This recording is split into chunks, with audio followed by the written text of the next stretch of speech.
Nothing can touch the baby.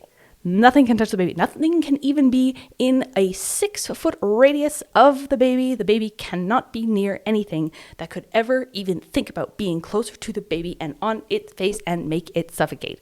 Fair enough.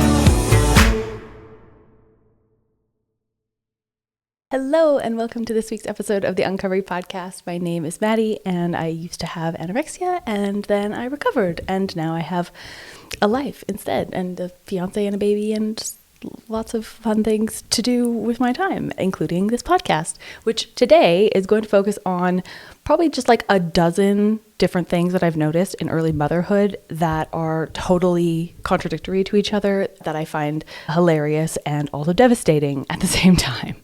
Number one, probably most common piece of advice that I ever got when I was pregnant in leading up into motherhood, and that I would actually never give to anyone, just like knowing what the reality of it is, at least for me and what that has been, is to sleep when the baby sleeps. I do not know who the people are that are sleeping when the baby sleeps, because this piece of advice obviously has to do with like daytime sleep and naps versus at night, which obviously you're going to try and sleep when the baby sleeps at night. And if you are not, and you're like staying up past baby's bedtime, you're shooting yourself in the foot. That's like a whole strategy that I could do a podcast about, just like strategizing nighttime, and you will maybe not feel very cool, but you will feel at least a little bit more rested. That aside, sleep when the baby sleeps tends to, I think, be intended for napping scenarios where, like, in the daytime, when the baby goes down for its nap, you are supposed to also have a nap to, like, accumulate some semblance of rest in order to feel like a person that has functioning cells.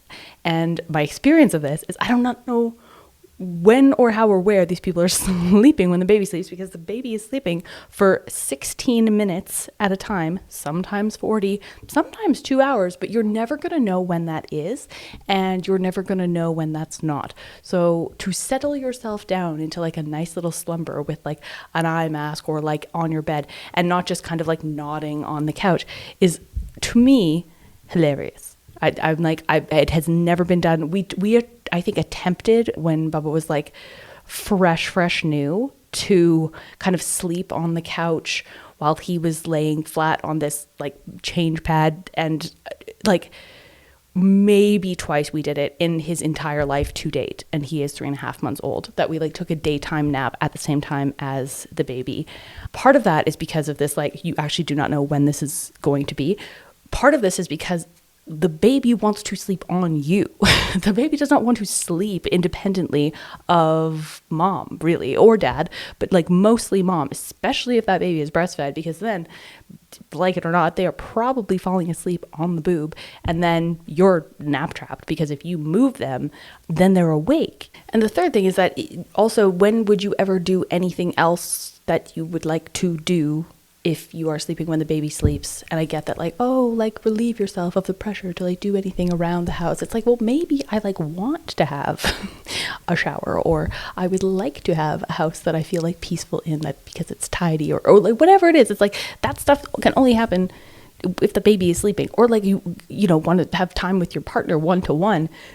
You could not sleep when the baby sleeps if that's the case. So I would say that is like the number one most common piece of advice that I have absolutely no idea how to implement, and we definitely did not. Also related to sleep, I sort of have noticed this dichotomy where in very, very, very early stages, when baby is like sleeping a lot of hours cumulatively, but not in any kind of like real chunk of time, that means that you're not actually getting rest. So even at night, new babies, they are up all of the time, like every 30 minutes, every hour and a half, sometimes every 2 hours. You're like, yes, 2 hours. That's how like the very, very early days are. So you have no real semblance of sleep or energy, but you have a lot of time that this baby actually is asleep for. Versus when they are older and then you have lots and lots of sleep in a stretch, right? That's going to be when they're, 6, 9, 12 months, depending on your baby and when they decide that they want to put sleep chunks together. You'll have a good chunk of sleep overnight, but then you will have no time in the day to do anything, because then they'll be much more active, which is very fun and things like that. But you will have no real time in chunks to yourself, but you will have more energy with which to perform these days of activities and tasks.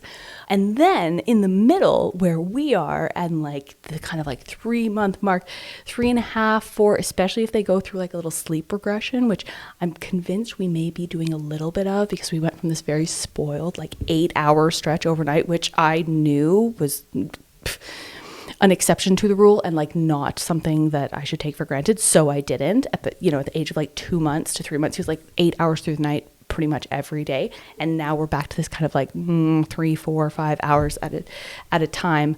So in this period, you also then don't have time in the day, and you're kind of also not fully rested either. The adrenaline has kind of fallen off, so you actually feel the fatigue again.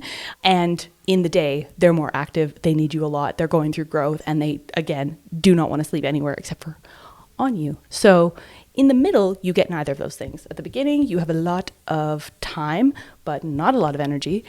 Later on, you'll have more energy, not a lot of time. And then in the middle, you will have none of those things. And I'll say the final one just in case. I think this is the final one about sleep. The final baby contradiction having to do with sleep specifically is the way that babies are supposed to sleep. And there are all kinds of different opinions, and this is actually quite a contentious topic, whether it's co-sleeping, independent sleeping. Should they be in their bassinet until a certain amount of time? Should they be sleeping on you or near you ever at all? Is there a safe way to do that? All of these things. The research from babies, aka baby preferences when they are small, is for sleep, they would like to be as curled up, warm, next to you, cuddled, snuggly, human to human, laying on their front, snuggled up, close to fabric, all of the things that we would want to take comfort in, because it sort of mimics the womb. Those are the things that they want to sleep. That's where they sleep the best, is on you, in a fold of fabric or you. That's where they're comfy. That's the research and preferences done by babies. The research and preferences done by sleep experts are you are going to put that baby flat on their back in a crib or bassinet with a firm, flat surface. Nothing can touch the baby. Nothing can touch the baby. Nothing can even be in a 6-foot radius of the baby. The baby cannot be near anything that could ever even think about being closer to the baby and on its face and make it suffocate. Fair enough. We do not want babies to suffocate. We definitely do not want that. But at the same time, think of the worst possible way to fall asleep, and it's the equivalent of being in a white room cell, flat on your back in the middle of the floor, lying down like this. Oh, and also swaddled. Swaddling is the best we can give them, is a little baby straitjacket in a white padded cell, flat on their back in the middle of an empty room. That's that's essentially what we're giving as the most safe, appropriate recommendation for sleep for a baby, versus they've just come out of the coziest place that exists on earth, and that's where they're going to be directly placed, because that's supposed to happen immediately. That's supposed to happen as they are newborn. I will say, in our case, and you can take this for what it is, but because of how noisy our baby was when he was asleep, which was, by the way, never in his bassinet, he was essentially in and out of the bassinet a couple of times. We did some very modified safe co-sleeping for a couple of weeks when he was very new. He wasn't actually on the bed with us, but he was on this flat pad surface next to us, not near any blankets. We ended up buying extra duvets to wrap ourselves up individually, little adult burritos, next to this little tiny burrito on his little safe, padded safe thing on the bed. And that seemed to be like sort of a happy medium to us to like get some sleep, because he just absolutely did not want to be in his bassinet.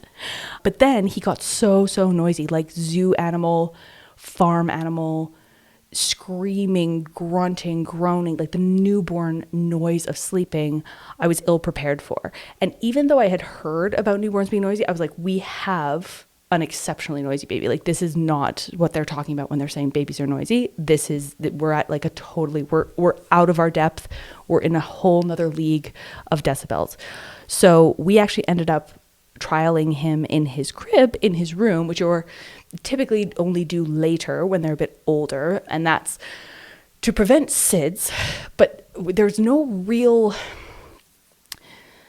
I can't find really like what the cause of SIDS is if they're in their own room. Is it that you can kind of like hear that their breath has changed quickly if they're next to you, but then if you have the monitor in their room next to their crib, you should be able to hear that same kind of change in noise anyway, yada yada. Anyways, for our sleep as a family to have any semblance of quality, we had to kind of like make the call of, he's going to be kind of, we're going to try him out, see if he can even sleep in his crib independently, and then have the monitor obviously right next to my ear, like, and go from there. Turns out he actually had done really well. He did really well. He's been in his crib since he was 5 weeks old. Controversial, I don't know, maybe, but like it worked for us, and he's been doing really well in there. So anyways, we had like the noisiest baby, but somehow my brain can tell the difference on the monitor between the kind of like grunty, noisy baby, which has now, I think, stopped. He's much less that way now that he's kind of a little bit older. However, it can tell, my ear can tell when it's like a real, I'm awake and I'm upset, or like I'm awake and I'm hungry. Like when he's actually awake, I can tell. There's some kind of intuition that I have about the difference in that noise, and it can kind of filter out the stuff that's not important, the noise, if you will. One of probably the other like number one pieces of advice, and one that I think is actually genuinely a very good one and well-intentioned, is to just like soak in every single moment, to just like value and cherish every single second that you have with your new baby.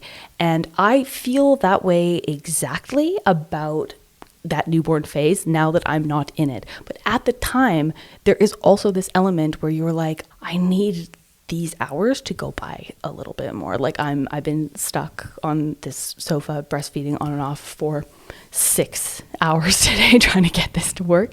And this baby is adorable and I love them so much. However, I would like to get to the nap time so that I can do literally anything else but this. So it's this like desperately wanting to be, needing to be, and being present to all of these little things, and just looking at their little face and saying, I'm going to memorize every little crinkle of your eyelid and your nose and every little eyelash and all of your little fingers. I'm going to memorize every single one of these things every single day, because it's changing so fast and it matters to me to like hold on to these things.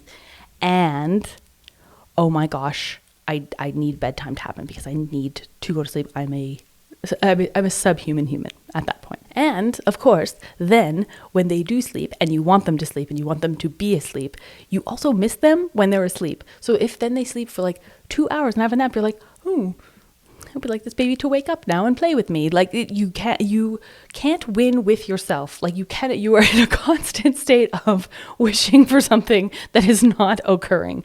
So when the baby is awake, you're like, I need that baby to be asleep. When the baby is asleep, you're like, I miss the baby. Bring back the baby. And it's the same if you get to go out somewhere without your baby for any period of time.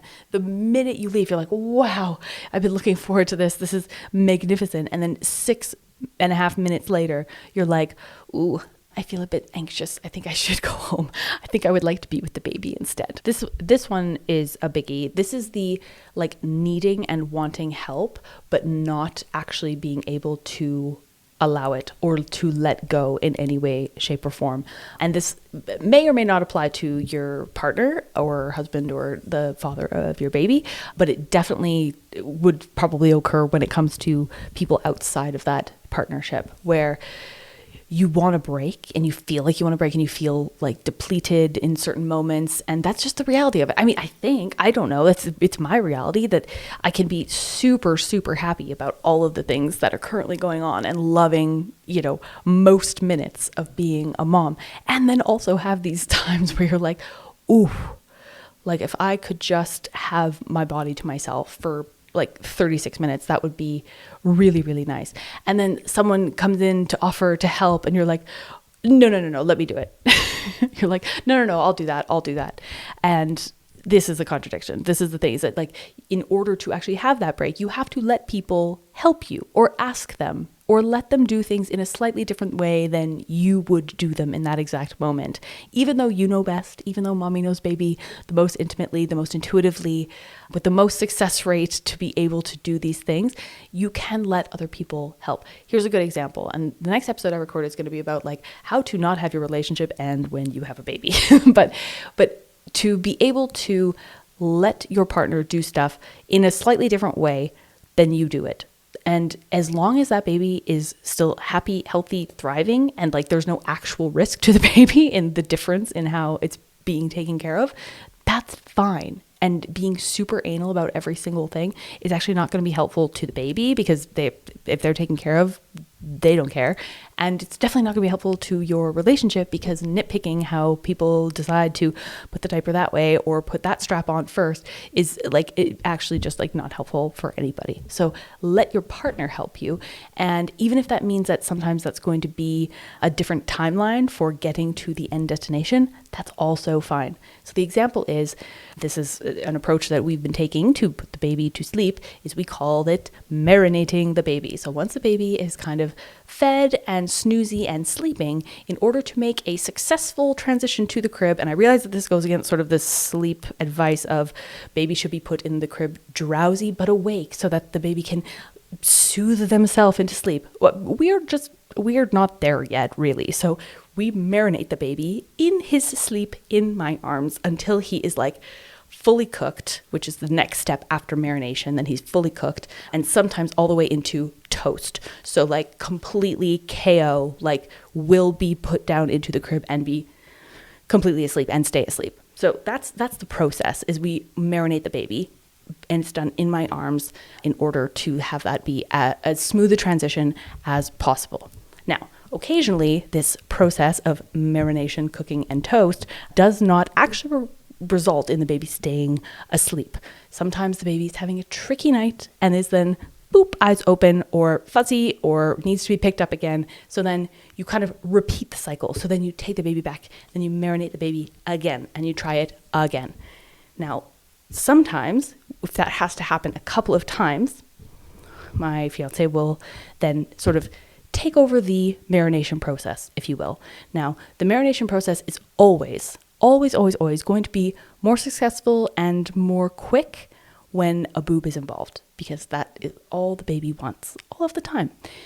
But when mom is completely toast herself and basically nodding off on the bed, sleeping, daddy in the rocking chair marinating the baby, even if it takes a little bit longer and a little bit of vigorous rocking to get us to the same place, it's worth doing. So let people help you, even if it ends up looking a little bit different as to the end result or the time to get to the end result. Let that happen.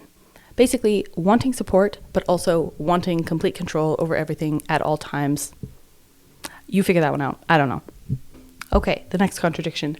Overstimulated and also understimulated. So you are very much getting a lot of sensory inputs. You are thinking about a lot of things. You are constantly doing mummy math, which is basically this sort of like, when was the last time that the baby ate? How many hours has it been since last nap? How long has the wake window been? How many diapers did they do today? Did I do their drops earlier? Do I need to still do them today? How many days in a row has it been since we've buzzed off their nails with a little electric nail file?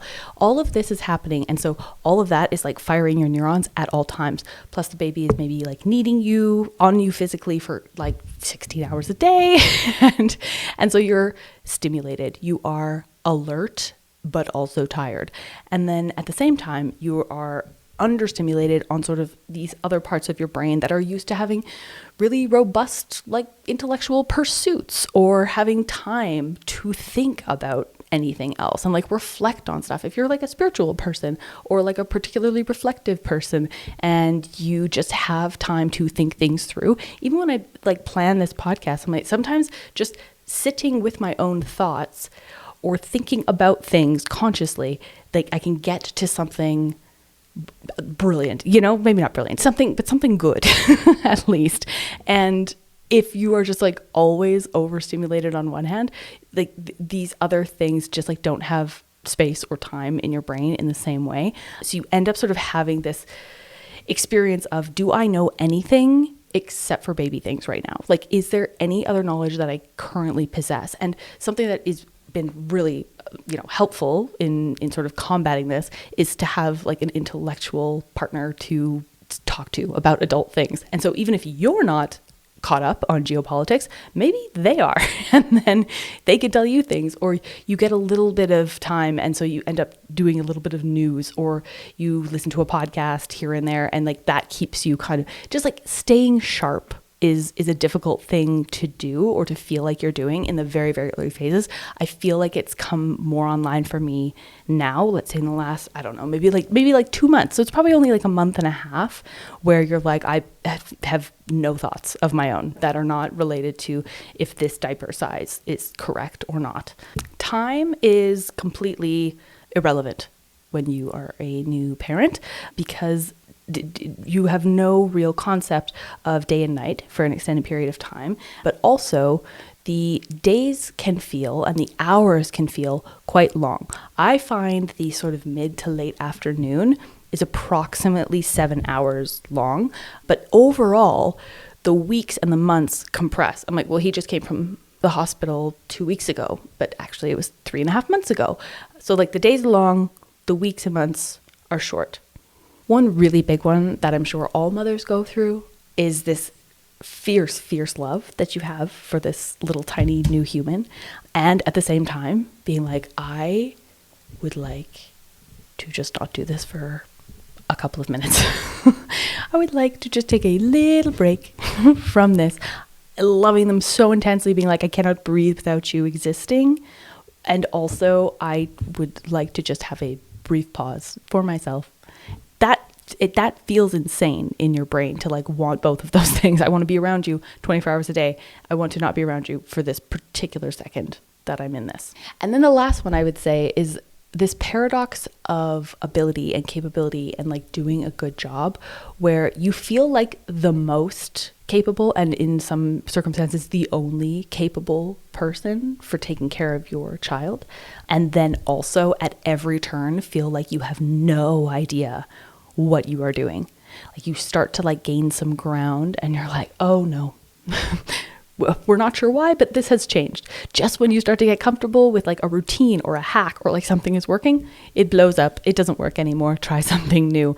And it leaves you feeling this like very like, I can't do anything correctly. Like I don't know how to be better at this. And there's no necessarily perfect predictable outcome for any input you give to a baby, right? Like when you work, and people have asked me about work and stuff like that, I'm like, work is an absolute cakewalk compared to this. Like it's not even close, because at work you have like a predictable outcome for an input that you do. Yes, there's risks and probabilities and there's like nuances and assumptions and different things that can change and variables in any moment that can sort of shape the outcome of a business, for example, especially when it comes to entrepreneurship. Like there's no guarantees in work, but there are guarantees in work that you have none of when you are being a mom to a baby. You're like, there's a whole other human full of dynamics with no ability to communicate with you. So you're just trying stuff versus when you are in a job and you're like, oh, if I do X, Y will happen.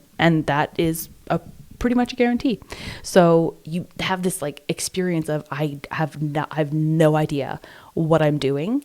And then at the same time, you're like, I am the number one expert on this baby, this particular baby. And I know exactly what that cry means. And I know exactly what that cry means.